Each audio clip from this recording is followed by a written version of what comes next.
భారతదేశంలో భగవంతుడైన మహావిష్ణువు మనిషి రూపంలో కాకుండా ఒక తాబేలు రూపంలో పూజించబడే ఏకైక దేవాలయం ఎక్కడ ఉందో మీకు తెలుసా? ఒక రాజు చేసిన పాపాన్ని తొలగించడానికి సాక్షాత్తు ఆ శ్రీ మహావిష్ణువే భూమిని చీల్చుకొని బయటకు వచ్చాడు. ఈ కథ రాజు శ్వేత చక్రవర్తికి సంబంధించిన కథ.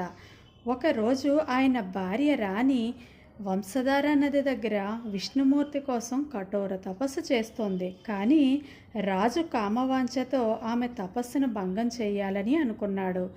రాణి నిరాకరించినప్పటికీ రాజు హద్దులు మీరి ప్రవర్తించాడు.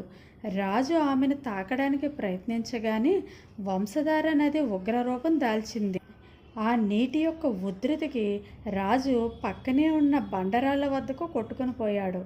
నీటి నుండి బయటికి రాగానే రాజు శరీరం మొత్తం భయంకరమైన కురుపులు, గాయాలతో నిండిపోతుంది.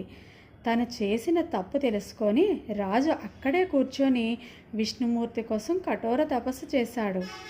రాజు యొక్క బాధను, పశ్చాత్తాపాన్ని చూసి ఒక భారీ తాబేలు రూపంలో ప్రత్యక్షమయ్యాడు ఆ శ్రీ మహావిష్ణువు. ఆయన తన సుదర్శన చక్రంతో భూమిపై ఒక కొలను సృష్టించాడు. ఈ కొలనునే నేడు శ్వేత పుష్కరిణిగా పిలుస్తారు. శ్రీ మహావిష్ణువు ఆ కొలనులో రాజుని స్నానం చేయమని చెప్తాడు.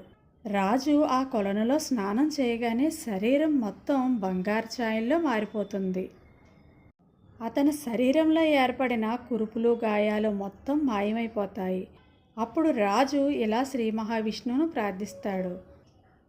రాజు ప్రార్థన మేరకు ఆ శ్రీ మహావిష్ణువు ఒక స్వయంభూ తాబేలు ఆకారంలో శిలగా మారిపోతాడు. ఆ ఆలయం ఆంధ్రప్రదేశ్లోని శ్రీకాకుళంలో ఉంది.